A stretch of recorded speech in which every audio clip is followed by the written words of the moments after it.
In the heart of East Africa lies a story that is as gripping as it is terrifying, a story of a man who rose from obscurity to become one of the most feared dictators of the 20th century.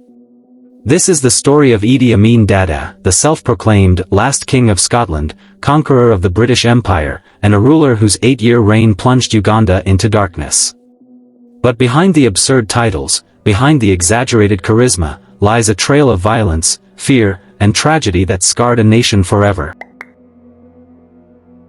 Idi Amin was born in the early 1920s in northwestern Uganda, though even the exact date of his birth was unknown. He grew up in poverty, raised mainly by his mother. With limited education and no clear future, Amin joined the King's African Rifles, a British colonial regiment. Here, something awakened inside him. He was strong, towering over other recruits. Fearless, sometimes to the point of recklessness. And ambitious, far more ambitious than anyone realized at the time. Rising through the ranks during British colonial rule, he earned a reputation for brutality. His fellow soldiers whispered stories about his violent temper and ruthlessness. Officers noted that he was the kind of man who obeyed orders instantly, but often with disturbing enthusiasm. By the 1960s, as Uganda approached independence, Amin had become one of the country's most powerful military figures. In 1971, while President Milton Obote was attending a Commonwealth summit abroad, Amin seized his moment. Tanks rolled through Kampala. Soldiers took over radio stations. Amin's announcement crackled across the airwaves. The army has taken charge of the country. Many Ugandans cheered. Obote had grown unpopular, and Amin, big, smiling, charismatic, seemed like a friendly giant. He released political prisoners, danced with crowds, and promised a new beginning. But beneath the broad smile was a man preparing to rule with absolute power. Soon, political opponents began disappearing. Journalists were silenced. Military officers loyal to Obote were executed. Amin's rule became a web of paranoia. Anyone could be accused of treason. Anyone could vanish. At the same time, he projected an image of strength and eccentric glory. He loved grand titles and international attention. Newspapers around the world found him both terrifying and bizarre. And then came the decision that changed everything. In 1972, Idi Amin ordered all Asians, tens of thousands of Ugandans of Indian and Pakistani descent, to leave the country within 90 days. He claimed that God had spoken to him in a dream. The expulsion devastated the economy.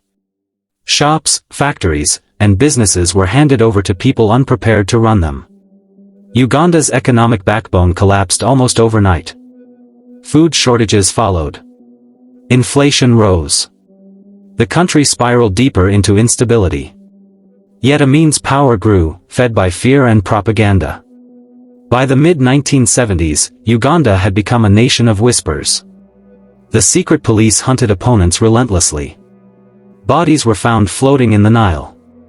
Families lived in fear of nighttime knocks on their doors. Internationally, Amin's behavior grew increasingly unpredictable. He praised dictators, insulted world leaders, and switched political alliances overnight.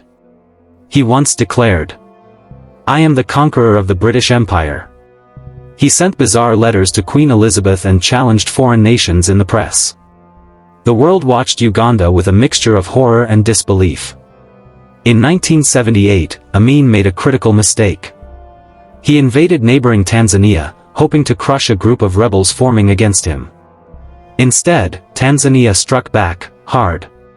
Tanzanian forces, along with Ugandan exiles, advanced relentlessly toward Kampala. Amin's once mighty image began to crumble. By April 1979, he fled the country, first to Libya, then permanently to Saudi Arabia, where he lived quietly in exile, never facing trial for the atrocities committed under his rule. He died in 2003. Idi Amin's 8-year rule left Uganda devastated. As many as 300,000 people were killed. The economy collapsed. Millions lived in trauma. The nation's institutions were shattered. But Uganda survived. It rebuilt. And it continues to heal from the wounds left behind.